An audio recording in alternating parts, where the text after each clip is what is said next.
Alors j'ai regardé dans les œuvres, celles que j'avais envie de vous citer ce matin, mais il y en a tellement que j'ai dû faire un choix extrêmement personnel. Et je crois que ce choix personnel, il est sûrement un choix, je dirais, assez universel et que vous vous y retrouverez.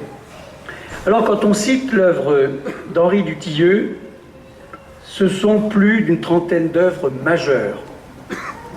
Et il y a les œuvres orchestrales, bien sûr, les œuvres concertantes, la musique de chambre, avec une de mes préférées pour moi qui est Ainsi la nuit, de 1977, les œuvres pour solistes, et vous comprendrez que je cite la sonate pour piano 1948, qui a été créée par Geneviève Joix, puisque c'est elle qui l'interpréta pour la première fois, si je ne me trompe. Et puis l'œuvre merveilleuse Blackbird, qui date de 1950. Et les œuvres vocales, qui sont celles en effet qui évoquent beaucoup l'époque de la guerre, cette époque trouble, cette époque compliquée, avec la création de la geôle en 1944, et qui fut donnée le 7 janvier 1945, et ensuite cette œuvre vocale que je trouve extraordinaire pour l'avoir entendue, qui fut donnée en 1964 au Carnegie Hall à New York, San Francisco Night. Mais si on continue, on a en 2003 et 2007-2009, vous verrez pourquoi je les cite dans les œuvres vocales, correspondance qu'il avait créée pour Upshaw, qui est une des sopranos les plus belles au monde, et c'était à la Philharmonie de Berlin, dirigée par Simon Rattle, le grand maestro. Et puis 2007-2009, Le temps de l'horloge, cette fois pour la sublime Renée Fleming. Dans les œuvres que j'ai également notées, et que je voulais évoquer ce matin, il y a les 3 tableaux symphoniques de 1945, inspirés, comme vous savez, Théo de Hurlevent, et là, vous avez dans la langue La marche du destin et La mort sublime et délicate de Cathy. Et puis les symphonies de Dutilleux qu'il ne faut pas oublier. La première, qui date de 1951, et la deuxième, qui date de 1959, et cette fois qui fut donnée à Boston, dirigée par Munch. Donc, un moment aussi où l'œuvre française était elle-même dirigée par l'un des plus grands chefs, l'un de nos plus grands chefs.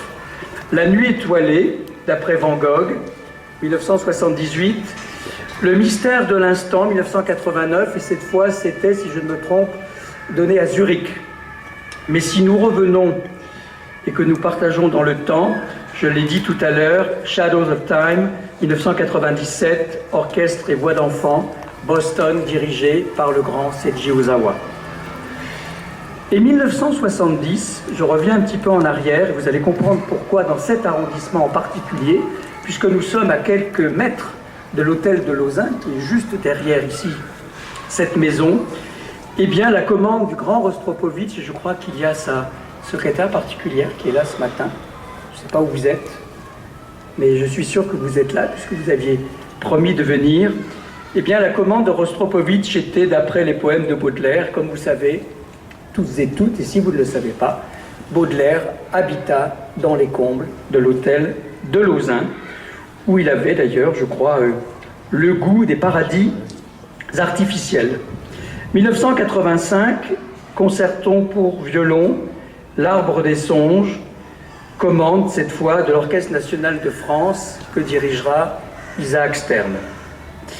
Voilà, ma liste est très longue, mais je voudrais peut-être terminer par ce que j'ai dit tout à l'heure en citant les œuvres vocales, peut-être de parler et de mentionner les textes de Tardieu et de Desnos, puisque Le temps de l'horloge sont des textes en effet très importants, très sensibles, et qui ont été dans les discussions, je dirais, passionnantes qu'il y a pu y avoir ces derniers mois autour de l'œuvre et autour de la personne du grand, du très grand Henri Dutilleux. Et je vais conclure avec une idée que j'ai eue.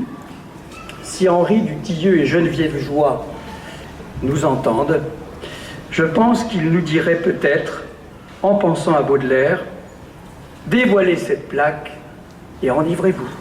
Merci.